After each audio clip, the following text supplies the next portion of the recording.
Este estudio bíblico nosotros lo comenzamos ya hace un buen tiempo. Voy a presentárselos. Esto es una introducción que a mí ya me tocó hacer, pero que está un poquito arreglada, digamos, para efectos de los nuevos que nos acompañan y también para actualizar un poco en función de lo que ha ocurrido. Panorama del Antiguo y del Nuevo Testamento. Este es un estudio bíblico que nosotros encontramos en el Internet a través de un ministerio que se llama Nueve Marcas, que algunos conocerán. El ministerio Nueve Marcas depende de una iglesia en Estados Unidos, que es la iglesia donde pastorea el pastor Mark Dever, que muchos deben conocer. Una iglesia que está en Capitol Hill, en Washington, ¿cierto? La capital de Estados Unidos. De hecho, están, dicen ellos, a 6 cuadras del Capitolio, muy cerquita. Es una iglesia bíblica, es una iglesia de sana doctrina, una iglesia que nos merece toda la confianza como para recopilar este material que está disponible gratuitamente y que nosotros estamos usando. Y este material lo que nos invita es a conocer panorámicamente todo el Antiguo y el Nuevo Testamento. Nosotros comenzamos ya hace un rato con esto. De hecho, quiero mostrarles cuánto hemos avanzado. El panorama del Antiguo Testamento, y para recordarle a los miembros, ¿cierto? Lo comenzamos ahí en junio del 2021. Estábamos en pandemia, de hecho, partimos con esto por Zoom. Y después seguimos, ¿cierto?, avanzando hasta septiembre del 2022. Eran 26 estudios que nos permitían recorrer toda la Biblia desde el Génesis, ¿cierto?, hasta Malaquías. Y la idea era que pudiéramos avanzar al ritmo que fuera necesario. Si bien es cierto, cada estudio viene pensado para un periodo, nos dijimos a nosotros mismos, los que íbamos a ser los relatores, bueno, si es necesario tomarnos más tiempo, lo vamos a hacer. Y así ocurrió. Muchos estudios se desarrollaron en 2 miércoles, y algunos que se tomaron muy en serio esto lo hicieron en 3 también. Pero terminamos esto en septiembre del 2022. Entonces dijimos, bueno, vamos a continuar con el panorama del Nuevo Testamento. Partimos en octubre del 2022, llegamos hasta diciembre del 2023 y en marzo retomamos, porque todavía nos quedaba, eh, ahí debiera decir diciembre del 2022, no 2023, ¿ya? 2022. Y en marzo retomamos, porque estábamos todavía como en el estudio 8 o 9, y partimos en marzo ya en el Hotel Aitué. Y ocurrió que pasaron dos cosas. Primero, que teníamos que pagar cada reunión adicional, y segundo, que parece que por la ubicación del hotel, no sé qué ocurrió, pero empezó a llegar poca gente. Y dijimos, vamos a parar esto y vamos a tener oración en el departamento nuestro, que es ahí cerca en el centro, que finalmente se transformó casi en una reunión de oración familiar, porque también llegaba muy poquita gente. Algunas veces tuvimos algunos invitados y decidimos también suspender esto a la espera de estar acá. Y aquí estamos. Así que vamos en el estudio 12 de 26, ¿ya? Hemos avanzado un poquitito. Eso es más de un miércoles por estudio, como les expliqué, y básicamente el panorama de la Biblia es un estudio de teología bíblica, ¿ya? La teología básicamente se divide, podríamos decir, en 3 áreas. La teología bíblica es conocer cómo Dios se ha revelado progresivamente a través de su palabra. Hay un desarrollo del plan redentor de Dios que vamos viendo libro a libro. Eso es lo que es el panorama del Antiguo y el Nuevo Testamento. Por otro lado está la teología sistemática, que más bien agrupa las doctrinas bíblicas, ¿cierto? Doctrinas distintas que están a lo largo de toda la Biblia, que se sistematizan de una manera como una enseñanza. La salvación, ¿cierto? La iglesia, el pecado, el hombre, en fin. Y también está la teología histórica, que es súper importante, porque la teología histórica tiene que ver con el desarrollo, ¿cierto?, teológico a partir de cómo la iglesia ha ido avanzando y la necesidad que ha habido, ¿cierto?, de concilios en momentos determinados para dejar de lado herejías, las diferentes posiciones, ¿cierto?, de interpretación bíblica que han dado origen a diferentes denominaciones y sectas también, todo el tema de la iglesia católica, hay una serie de cosas que ver ahí. Pero ahora estamos en el panorama del Nuevo Testamento. Y el panorama, y se llama, voy a devolverlo ahí, se llama El Reino del Pacto. Ese es el gran título, el paraguas que envuelve a los 27 ciertos libros del Nuevo Testamento. El Reino del Pacto. O sea, aquí el reino es clave para entender estos estudios. Y yo quiero partir con Lucas capítulo 4. Voy a proyectar ahí, de hecho, los versos 14 al 26 en Reina Valera 2015. Si quieren buscarla en su versión, está bien. estamos en el momento en que Jesús ha vencido la tentación de Satanás en el desierto por 40 días, ustedes recuerdan ese relato, y dice que él vuelve en el poder, ¿cierto?, del Espíritu, vuelve a Capernaum, digamos, a la tierra a donde él estaba. Y nos relata qué es lo que ocurre, cómo comienza el ministerio de Jesús después de esa tentación. Dice el verso 14, entonces Jesús volvió en el poder del Espíritu, y esto es interesante, ¿eh? Jesús en el poder del Espíritu, el mismo poder del Espíritu que le permitió derrotar a Satanás en el desierto. Dice que volvió a la provincia de Galilea y su fama se difundió por toda la tierra y de alrededor. Él enseñaba en las sinagogas de ellos y era glorificado por todos. Y el verso siguiente dice que fue a Nazaret, donde se había criado, y conforme a su costumbre, el día sábado, entró en la sinagoga y se levantó para leer. Ustedes saben que la sinagoga, ¿cierto?, era el lugar de encuentro de los judíos mayores de 12 años que llegaban ahí y aleatoriamente algunos, ¿cierto?, podían tomar la Biblia y leerla y entregar alguna enseñanza. No necesariamente era el rabino o el encargado. Pero Jesús ya tenía una fama, como dice ahí, entonces todos esperaban de alguna manera que Jesús dijera algo.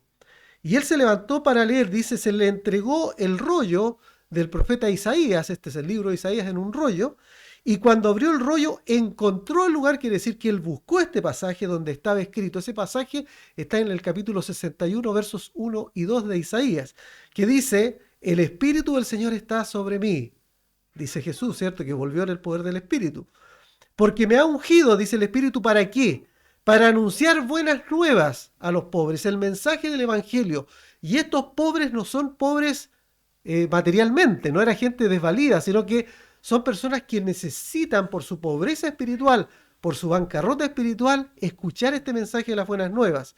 Porque luego dice, me ha enviado para proclamar libertad ¿a quién? A los cautivos, y no se refiere a los que estaban en la cárcel, sino que se refiere a las personas que necesitaban ser libradas del pecado.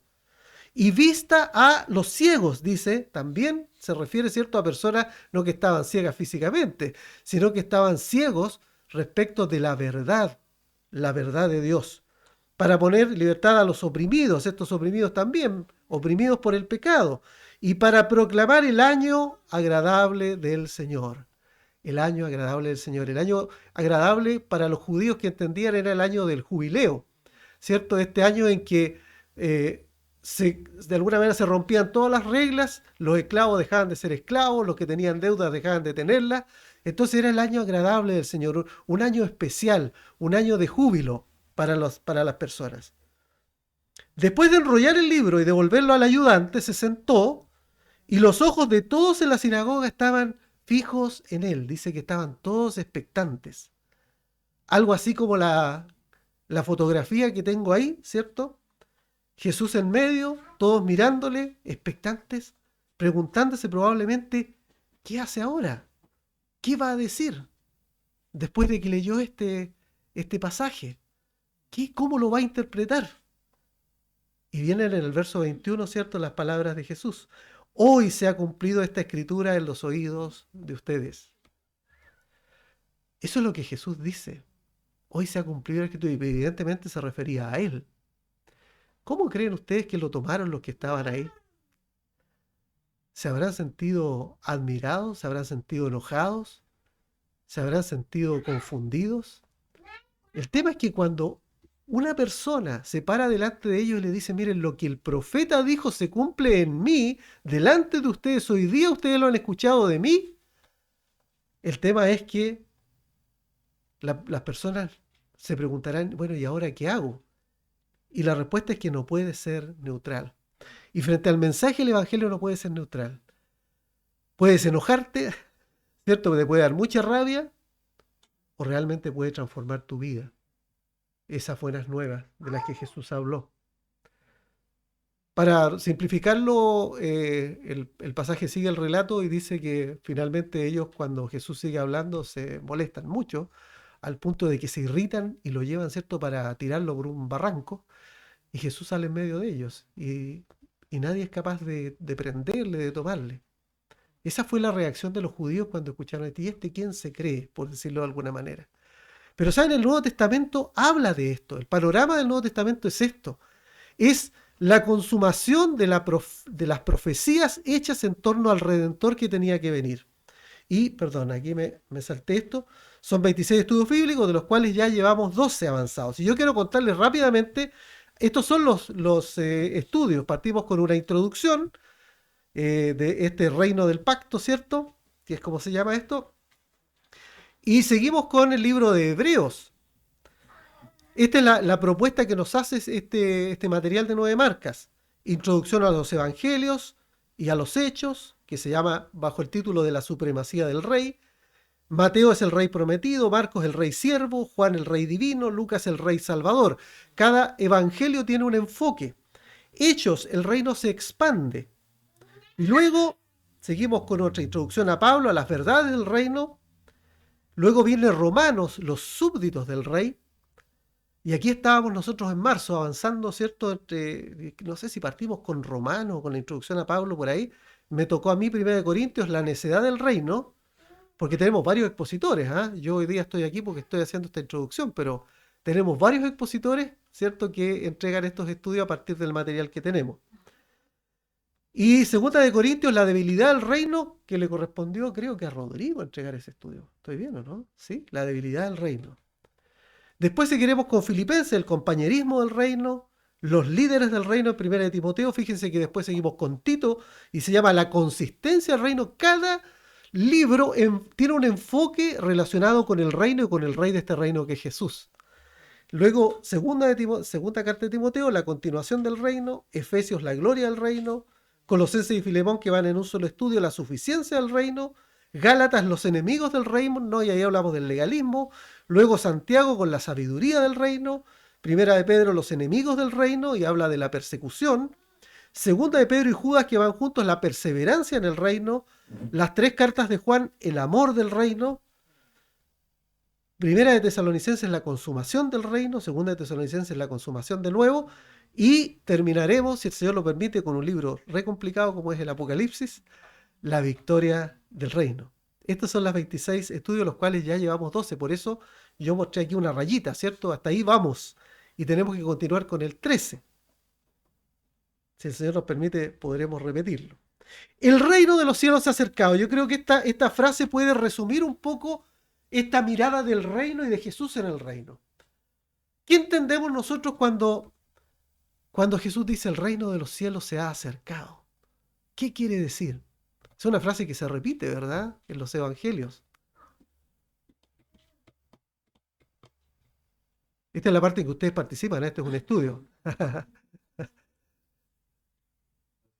Dijo en el minuto que la profecía se había cumplido en él, estando él ahí presente con ellos, hace mención a eso mismo, Claro. que el reino se había acercado era porque él había llegado a ellos. Claro. ¿Cierto? El rey se hacía presente. Pero no dice el reino llegó, dice el reino se acercó. ¿Por qué dice así? Porque no lo habían conocido, porque había muchos que solamente tenían en ellos la ley y cumplían la ley, pero como dice la palabra, su corazón estaba lejos de él. Claro.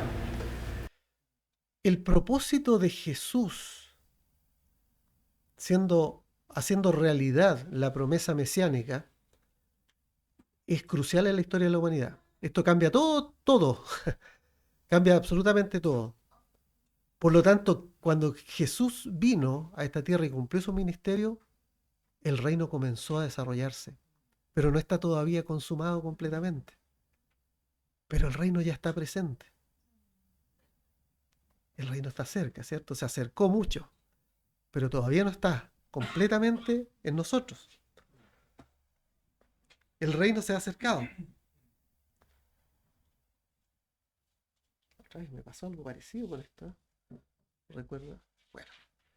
Ahora, pero no todavía. No sé si lo han escuchado, ¿no? El reino está ahora, pero no todavía. Aún falta el desenlace, ¿ya? Jesús inauguró el periodo del reino, porque Satanás ya fue derrotado, y esto es importante recordarlo. Satanás ya fue derrotado. Satanás sigue estando en este mundo, pero él ya está derrotado, porque la muerte de Cristo venció el pecado y venció la muerte de nuestra alma en el infierno. Entonces, es necesario que el plan de Dios llegue a su fin. El plan todavía está en desarrollo. Y el establecimiento del reino finalmente será en su segunda venida. ¿Cuál es el propósito y resumen de este estudio? Esto lo dice 9 marcas. Dicen así: primero, entender el gran panorama del Nuevo Testamento, que podamos ver al Nuevo Testamento como una cosa completa, integral, no cartas y libros, ¿cierto?, que están separados. Hay un panorama que se desarrolla acá. Entender la continuidad entre los libros del Nuevo Testamento, ¿ya? Hay una continuidad en el relato y eso también es importante de verlo. Tercero, observar las promesas cumplidas. En el Nuevo Testamento, gran parte de las promesas hechas en el Antiguo Testamento se cumplen en la persona de Cristo. Y cuarto, escuchar a Dios hablarnos hoy a través de su palabra. Y esto es vida práctica. Como decía mi hermano Juan Daniel en el mensaje del domingo, estamos llamados a vivir el Evangelio, no solo a conocerlo, a expresar el amor de manera concreta, ¿cierto? Como lo escuchábamos el domingo, a hacer la voluntad de Dios más que entender cuál es la voluntad de Dios. Entonces, este panorama nos permite transitar por ese camino, ¿ya? Veremos el rey, porque un reino tiene rey, veremos el reino que tiene ciertos integrantes, y veremos también, aquí me aparece o ya no aparece, ¿eh? Esta es la parte donde yo lo tengo que sacar, seguramente, y volver a poner. Y para apuntarle aquí, esta parte sí que es difícil. ¿Estoy bien ahí o no? Esta cosa se pone chiquitita. Aquí está. Ya, ahí estamos, ¿cierto? Ahí sí, volvimos. Hablé del rey, el reino, y acompañado del rey y el reino están también las promesas. Promesas que se han cumplido y promesas que deben cumplirse. Hay 3 géneros literarios en el Nuevo Testamento y esto es importante entenderlo porque quienes escribieron inspirados por Dios usaron un género literario que podemos identificar claramente. El género literario es la manera en que uno escribe, ¿cierto? Cuando uno escribe no es lo mismo la poesía que la narrativa, por ejemplo. Entonces, los géneros literarios son, primero, en los evangelios, los 4 evangelios y el libro de los Hechos, el género es narrativo. Es decir, el autor está narrando, está describiendo hechos. Eso es lo que está haciendo, está describiendo, está contándonos lo que está pasando. Los evangelios se llaman así después del siglo II. Esto es interesante porque cuando se escribió la Biblia, ¿cierto? Nadie le puso como título Evangelio Mateo, Marcos, Lucas, Juan. Cuando se empieza a ordenar, ¿cierto?, la Biblia, estos se agrupan como los evangelios y se comienza a hablar de los evangelios por estos 4 libros. Y estos, junto con Hechos, tienen un enfoque teológico y esto es importante tenerlo en cuenta porque no es cronológico. A veces, ¿cierto?, uno mira un evangelio y lo compara con el otro y parece que la cronología no se acompaña y eso es verdad, porque no son libros narrados cronológicamente, sino que más bien están agrupados teológicamente. Tienen que ver con las enseñanzas, ¿cierto?, de Jesús mientras él iba desarrollando su ministerio. Además, cada evangelio tiene un enfoque distinto y esto es importante conocerlo. En cada evangelio Jesús se presenta con una característica especial.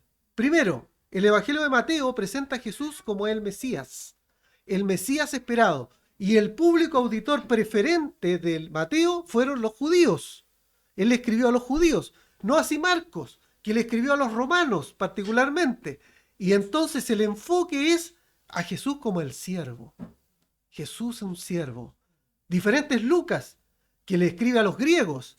Y el enfoque de Lucas es presentar a Jesús como hombre, en su naturaleza humana, aquella que él añadió, agregó a su naturaleza divina. Y el Evangelio de Juan, escrito para un público universal, muestra a Dios, a Jesús como Dios. Ese es el enfoque de cada uno de los evangelios. Y esto es importante cuando vamos a la Biblia tenerlo claro. Y el libro de los Hechos, escrito por el mismo Lucas, ¿cierto? Que escribió a continuación, porque parte diciendo, como te iba diciendo Teófilo en el primer tratado, ahora te escribo, comienza a desarrollar, ¿cierto? En lenguaje narrativo, el crecimiento de la iglesia, rumbo hacia Roma, digámoslo de esta manera. La iglesia que parte en el Pentecostés, la iglesia que se desarrolla en Jerusalén, la iglesia que alcanza Antioquía y otros lugares, y la iglesia que comienza a salir de la Palestina, de la tierra prometida, rumbo, ¿cierto?, a los gentiles, a donde vivían no los judíos, principalmente griegos. Y ahí entonces están las cartas del apóstol Pablo, que son muy importantes. Pero el libro de los Hechos nos narra qué es lo que ocurrió desde el Pentecostés hasta que Pablo comienza su ministerio y termina viaje, ¿cierto? O llegando más bien a Roma en calidad de preso, una prisión domiciliaria que le es entregada y donde él entrega aún así el Evangelio. Y ahí nos deja. Narrativa. Y muchos dicen que esto debería llamarse más bien, más que los hechos de los apóstoles, los hechos del Espíritu Santo. Porque quien es central es la persona del Espíritu Santo. Todo tiene que ver conforme al Espíritu Santo. El Espíritu Santo es el que mueve a la iglesia. El Espíritu Santo es el que nos mueve a cada uno de nosotros también. Y, por supuesto, Hechos nos muestra una conexión directa con los evangelios, con el ministerio de Jesús, con las enseñanzas de Jesús, con la obra de Jesús y lo que viene a continuación producto de eso. El otro género, ¿cierto?, del género epistolar, que se refiere a las epístolas o cartas escritas en ese género literario, como quien escribe una carta y empieza a escribirle a alguien. Ese alguien puede ser alguien particular, como cuando Pablo le escribe a Timoteo o le escribe a Tito, o alguien más general, como cuando Pablo le escribe a los romanos, ¿cierto?, o le escribe a la iglesia en Galacia, o Santiago, que es uno de los que escribe, ¿cierto?, una de las cartas generales, le escribe a un grupo de expatriados, etcétera, ¿ya? Entonces, cartas particulares y generales. Y el Apocalipsis, ¿cierto?, que es el otro género literario, el tercero, es el lenguaje de profecía o apocalíptico también se le llama. Es un género literario distinto porque, bueno, veámoslo por qué. Primero porque, bueno, este libro se llama Apocalipsis o Revelaciones también, ¿eh? Algunos lo ponen, los gringos le llaman Revelation. Revelaciones, o algunos dicen revelaciones del Apocalipsis, ¿ya? Pero es como lo mismo, ¿ya? Porque Apocalipsis es eso, digamos, es una revelación de algo que estaba oculto. Dirigido a 7 iglesias específicas. Ustedes recuerdan que entre los capítulos 2 y 3 de Apocalipsis, los destinatarios de esta carta son 7 iglesias, que se relatan y cada una con su realidad. Y esta es la razón por la que Juan es movido por el Espíritu a escribirle a esas 7 iglesias. Para explicarles, ¿cierto?, en la condición en la que están y qué es lo que viene en el final de los tiempos. Teología escatológica. La escatología es parte de la teología sistemática que tiene que ver con las últimas cosas. Este es un libro escatológico. Y tiene mucha simbología, y aquí hay que poner mucha atención porque si hay algo difícil de descifrar es la simbología del Apocalipsis. Es un libro que está lleno de símbolos. Y entonces hay muchos que se toman de esta simbología y la interpretan literalmente a pesar de que es evidente que hay una simbología. Y hay otros que le dan sentidos distintos a la misma simbología. Y lo que se muestra es la exaltación a Cristo. El Cordero que fue inmolado, ¿cierto? El Cordero que venció para vencer, el Rey de Reyes, el Rey que viene para triunfar. Esa es la mirada al escribir este libro de Juan, inspirado por el Espíritu. El reino ya establecido. Se nos muestra en futuro lo que ya ocurrió en los tiempos de Dios. Cielos nuevos y tierra nueva. Hasta aquí. ¿Preguntas? ¿Comentarios de parte de ustedes? Les regalo un minuto porque vamos más o menos atrasados. ¿Sí? ¿Sí? Bueno, a la mitad del camino como que... Sí, ustedes se van a tener que subir con este vehículo en marcha, ¿cierto? Así que les vamos a ayudar un poco a subir para que no se nos caigan, ¿cierto? Y que para que puedan seguir cómodos ahí como no mirando de dónde me subí, ¿ya? Tenemos que hacer ese ejercicio con todos los que han llegado después, pero es necesario, queremos terminar, ¿cierto?, este panorama. Va a meter Va a ser el discipulado. cuando viene todo el taco así y uno se quiere meter así. Claro, una cosa así. Como Claro, claro, sí, sí. Y comienzan los bocinazos, ¿cierto? Del resto. Pero no pregunte esas cosas, eso ya lo vimos. ¿Ah? Esos son los bocinazos. Muy bien, sigo avanzando. ¿Ah? Si alguien quiere hacer alguna pregunta, la hace en un momento. ¿Cuál es el mensaje del Nuevo Testamento? El mensaje del Nuevo Testamento primero pone su foco en que Dios cumplió sus promesas, aquellas hechas en el Antiguo Testamento por medio de Cristo. El Antiguo Testamento apuntaba a un Redentor, apuntaba a un Salvador, apuntaba a un Mesías. Y ese Mesías es Cristo, por lo tanto se cumplen las promesas. Ese es el primer mensaje del Nuevo Testamento. Lo segundo, Dios cumplió sus promesas al pueblo del Nuevo Pacto. Y el pueblo del Nuevo Pacto es la iglesia. La iglesia. Somos nosotros. Y Dios cumplirá sus promesas en la nueva creación. Estas son promesas que todavía falta por cumplir. Y si las promesas que Dios hizo antes se cumplieron, y nosotros tenemos certeza de eso porque las vemos cumplidas en la persona de Cristo en el Nuevo Testamento, ¿por qué dudaríamos, cierto, que las promesas futuras se van a cumplir? ¿Cuál es el nuevo pacto? Antiguo Testamento, Nuevo Testamento. Antiguo Pacto, Nuevo Pacto. ¿Cuál es el nuevo pacto? Me pasé de largo ahí. ¿Cuál es el nuevo pacto?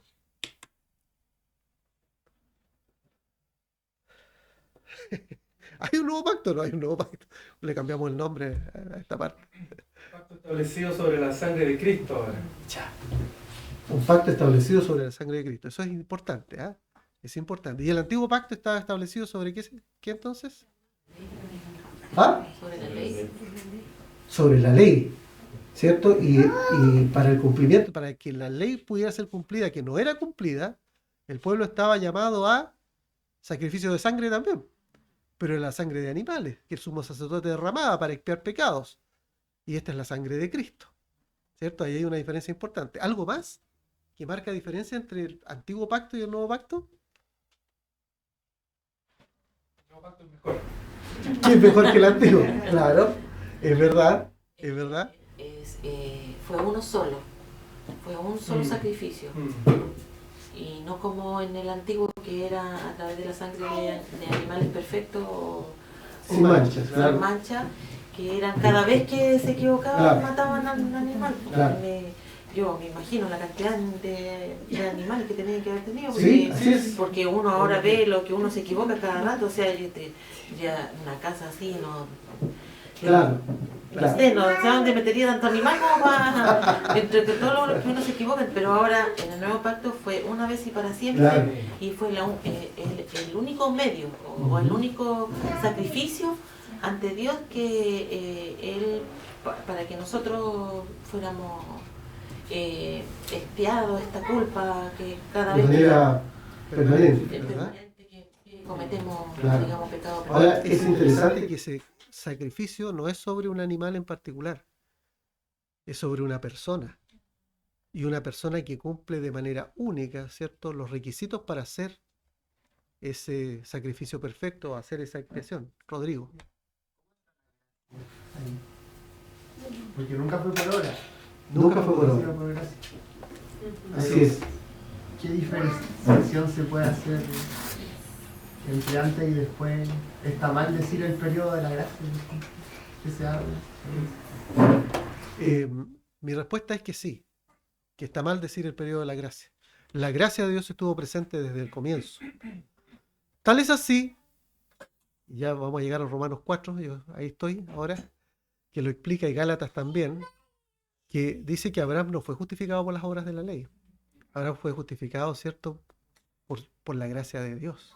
Y así lo dice Romanos capítulo 4, que hoy día estaba leyendo algo de eso, que es el próximo mensaje que me toca hacer en 2 domingos más. Así que sí, la gracia siempre estuvo presente. Ahora hay que entender esto, ¿ah? Porque Cristo no estaba. De forma tal de que la gracia que Dios otorga, por ejemplo, a Abraham, quien no conocía de este Redentor, es una gracia, vamos a decirlo así, anticipada. Es como que Dios le giró un cheque, ¿cierto?, anticipadamente, o un vale por. Y de esa manera Él es justificado también, ¿cierto?, por la sangre de Cristo, finalmente. Pero es una justificación anticipada en un Dios eterno que no tiene tiempo, ¿cierto?, y que puede hacerlo porque Él se mueve en el tiempo, no el tiempo no transcurre para él, de forma tal de que la gracia siempre está presente, solo por gracia, por la gracia de Dios. ¿Pero por qué razón? Porque dice que Abraham le creyó a Dios y eso le fue contado por justicia. Y eso es lo clave, ¿no? El creer, la fe en Dios. Esa fe que se manifestó en que Dios le dijo, sal de aquí y anda a la tierra que te voy a mostrar, y él salió, mostró su fe, una fe inclaudicable en Dios. No siendo un hombre recto, porque vemos que cometió pecados. Entonces no fue por la ley. De hecho, la ley ni siquiera estaba entregada cuando Abraham, ¿cierto? Le cree a Dios y fue contado por justicia. Miguel. Era para... Ya. ¿Estamos bien o no? Para fortalecer más o menos, no, está excelente, pero para fortalecer más o menos la idea de la hermana con respecto al nuevo pacto. En el antiguo pacto era el sacerdote indicado para hacer el sacrificio y llevarlo frente al altar. En cambio, cuando Jesucristo fue crucificado, muerto en la cruz, ¿cierto? Y cuando Él expira, el velo se rasga. Por lo tanto, nosotros todos tenemos acceso al Padre en forma directa por medio de Él y por medio de su sangre. Y eso hace muy importante entender la resurrección de Cristo. Si Cristo no hubiera resucitado, dice Pablo a los Corintios, van a sería nuestra fe. Pero es ese Cristo que es el que oficia, ¿cierto?, el sacrificio y es el objeto del sacrificio a la vez. Ese Cristo que se convierte en mediador permanente por nosotros, porque Él ya pagó por nosotros. Su sangre ya fue derramada una vez y para siempre, como lo explica, ¿cierto?, el autor de Hebreos en detalle. Sigo avanzando. Cristo y el nuevo pacto. Algunas cosas que ya hemos dicho. Él fue fiel donde no lo fue Adán, tampoco lo fue Israel, ¿verdad? Ni Adán en el Edén, que cayó, que desobedeció, ni tampoco Israel, que también se le confió algo especial, como el pueblo escogido de Dios, y tampoco fueron fieles. Cayeron una y otra vez. Cristo vivió una vida perfecta, y al vivir una vida perfecta, Él, y solo Él cumplió toda la ley. Por eso Él es el sacrificio perfecto. Y Él cumplió las profecías que estaban hechas sobre Él. Aquel profeta, ¿cierto?, que vino y proclamó las buenas nuevas, aquel hijo del hombre, como lo dice Daniel, en esta doble naturaleza de Dios y de hombre a la vez. Por eso aparece como en mayúscula, como un hijo de hombre, ¿cierto?, que se presentó, dice, ante el anciano de días. ¿Recuerdan eso? Como el siervo sufriente, como lo anticipó Isaías 700 años antes. Las profecías se cumplieron en Él. Porque pagó nuestro pecado en la cruz, ¿cierto? Y eso es tan importante entenderlo en este nuevo pacto. Y al pagar nuestro pecado en la cruz nos justificó delante del Padre. Y nosotros hoy día somos declarados justos. Y eso significa que nos reconcilió con Dios. Ahora estamos esta relación rota cuando nosotros entendemos y por fe creemos que Dios, en la persona de Cristo, pagó por nuestros pecados, somos reconciliados con Dios. Y significa no solo eso, sino que además nos dio salvación y vida eterna. Salvos de la muerte y para vivir eternamente sentados a la mesa de nuestro Señor. Y el pueblo del nuevo pacto, ¿cierto? El antiguo pacto y los sacrificios, dice ahí, es que la presencia de Dios estaba en el tabernáculo y en el templo. Dios llegaba al tabernáculo y luego al templo cuando se construye, ¿cierto? Y su presencia se hacía visible al momento de los sacrificios. El sumo sacerdote entraba al lugar santísimo y había una nube que aparecía, ¿cierto? Y estaba ahí la presencia de Dios de esa forma, en el antiguo pacto. Y el sumo sacerdote, tal como Miguel lo decía, ¿cierto?, era el mediador. Ahora en el nuevo pacto ya no hay sacrificios, no es necesario. Y Cristo es el sacrificio perfecto y a la vez el mediador, como le explica Hebreos 9 del 11 al 15, que quiero que leamos a continuación, agregando también que cada creyente hoy es templo del Espíritu de Dios, que llamamos el Espíritu Santo. Ese es el nuevo pacto y nosotros somos el pueblo del nuevo pacto. ¿Qué dice Hebreos 9 del 11 al 15?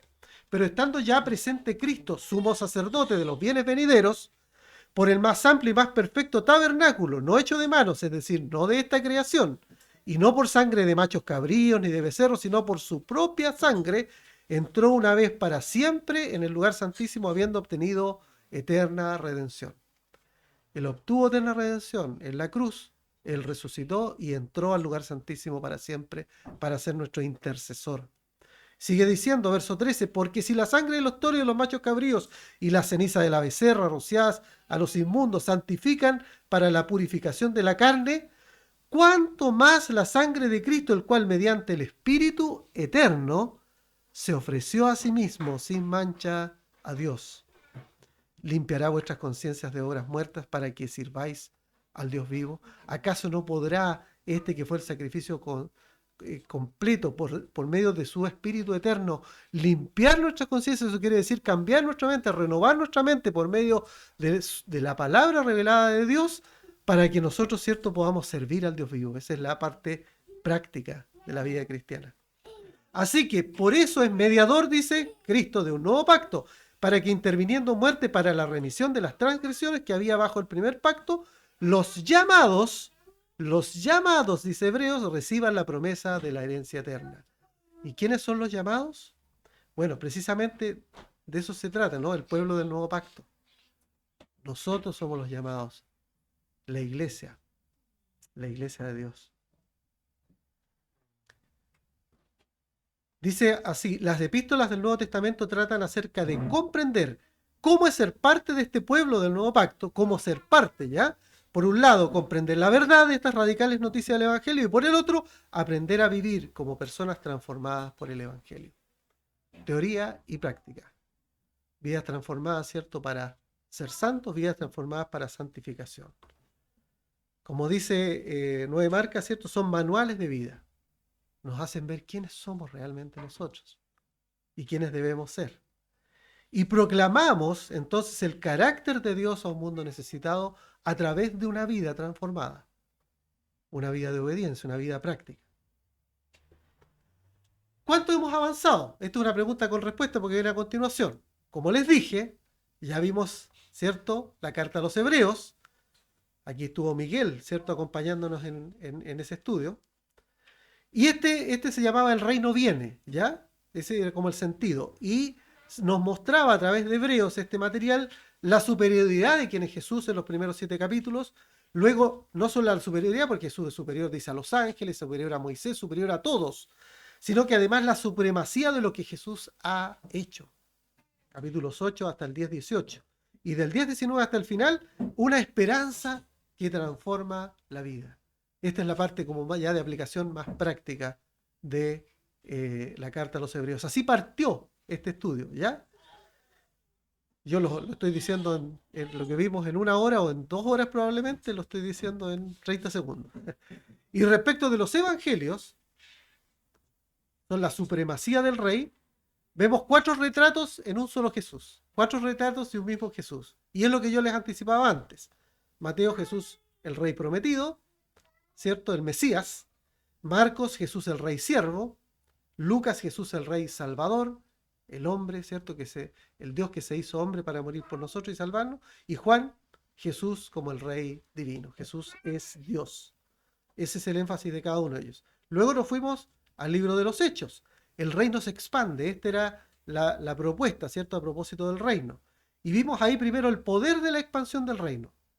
¿Y quién le da poder a que el reino se expanda? El Espíritu Santo.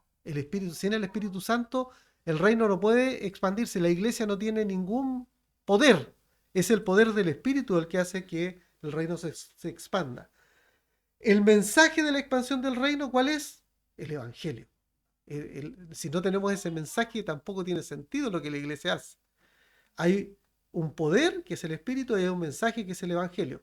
Luego nos muestra la progresión del Espíritu del reino, que comienza ahí en Jerusalén, ¿cierto?, en Judea, en Samaria y hasta lo último de la tierra, cómo se va expandiendo a las naciones a través, ¿cierto?, del mensaje entregado a los gentiles o a los no judíos. Y cuarto, la providencia de la expansión del reino. Esa providencia tiene que ver con el Dios soberano, que nos garantiza, nos asegura que Él está con nosotros, ¿cierto?, en la persona de Cristo todos los días hasta el fin del mundo. Y esto no va a terminar hasta que el plan finalmente se cumpla. Y de ahí nos fuimos a Romanos, y el enfoque que da Nueve Marcas es hablar de los súbditos del reino, esos somos nosotros. Y entonces el tema central es la justificación, el Evangelio y la justificación, ¿cierto? Y ellos lo enfocan así: la justificación solo por la fe es necesaria, primero que nada, y eso lo hemos visto un poco, ¿cierto?, a través de los mensajes. Luego dice, la justificación solo por la fe es suficiente. No solo es necesaria, sino que además es suficiente. Luego la justificación solo por la fe no comenzó en el Nuevo Testamento. Y eso es importante verlo a propósito de la pregunta que hacía Rodrigo, y por eso me fui al capítulo 4 de Romanos. Los beneficios de la justificación solo por la fe en Cristo, y eso vamos a verlo en el capítulo 5, ¿cierto? La fe justificadora nunca está sola. Y eso es importante porque la fe justificadora también nos habla de comportamiento, nos habla de obras, nos habla de una forma de actuar. No solamente de quedarnos con la fe que nos hizo ser santos, sino que una fe que santifica y que nos hace vivir una vida distinta. La justificación de Dios para el hombre, el capítulo 9 al 11, la justificación produce vidas y relaciones renovadas en los últimos capítulos que son muy prácticos del 12 al 16. La primera carta de los Corintios, que decíamos era la necedad del reino, y ustedes lo han conocido, por lo menos los que participaron de los mensajes de la primera carta de los Corintios, y nos muestra que una iglesia centrada en el Evangelio debe ser unida. Ese es el primer llamado que hace la carta de los Corintios. Una iglesia que está centrada en la palabra, centrada en el Evangelio, tiene que ser una iglesia unida, no como las divisiones con las que parte, ¿cierto?, la carta de los Corintios. Una iglesia centrada en el Evangelio debe ser santa, y había un montón de problemas de inmoralidad y de pecado en la iglesia en Corinto. El llamado a una iglesia centrada en el Evangelio es que debe ser una iglesia santa. Y una iglesia centrada en el Evangelio debe ser también edificante. Y esa edificación, principalmente, hermanos, es para nosotros mismos. Unos edificándose de los otros a través de los dones espirituales y creciendo juntos espiritualmente.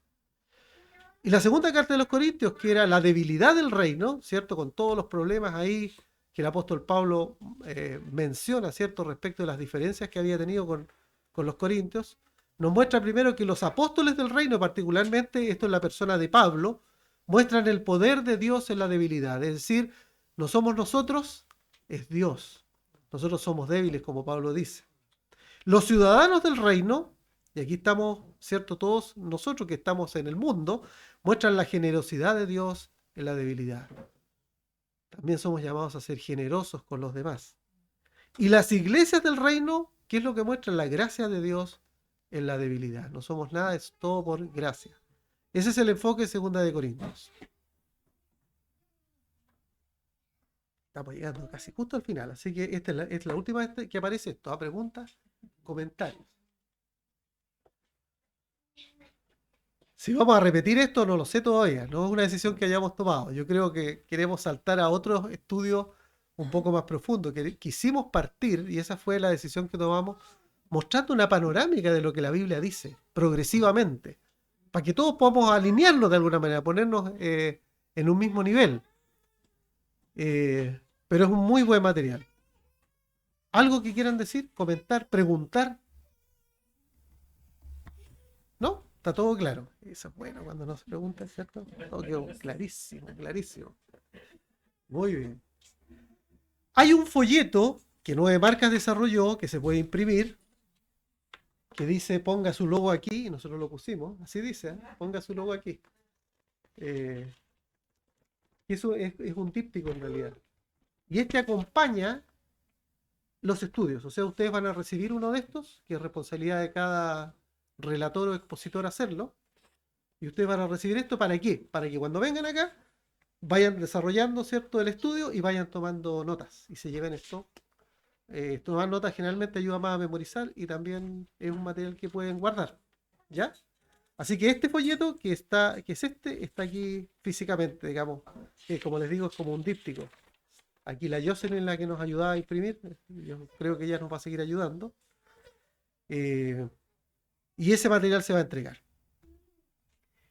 Y el próximo estudio, que esto es el próximo miércoles, no sé si se acuerdan cuál era el libro o la carta. ¿La 13? No. Ah, Filipenses, sí, Filipenses.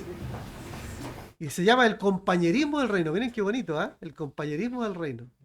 Y este es el estudio que vamos a ver el miércoles 30 de agosto a las 19:30 horas. Y el expositor está ahí, con sus iniciales. AHH, que lo tengo aquí. A Álvaro le corresponde entregar este estudio. Y este que tengo aquí, te lo voy a pasar después, si lo quieres tener, es el folleto que debieras usar, con los cambios que tal vez le puedas hacer antes de que se entregue, porque eso también es parte del estudio. De esto se trata. Hemos llegado al final de este estudio introductorio por segunda vez. Espero que les haya quedado claro cuál es el enfoque que tenemos en estos estudios bíblicos. Oramos media hora y estamos una hora, ¿cierto?, en estudio, un estudio interactivo, acompañado, y este es el compromiso de los expositores, de preparar un PowerPoint, no tan bueno como el mío, pero algo que puedan hacer. No, hay bastante mejor y se van a dar cuenta. Se van a dar cuenta que este en realidad deja mucho que desear. Pero ayuda. Y va a ser con esto, ¿cierto? Y lo vamos a hacer aquí, si el Señor lo permite, todos los miércoles a las 7:30.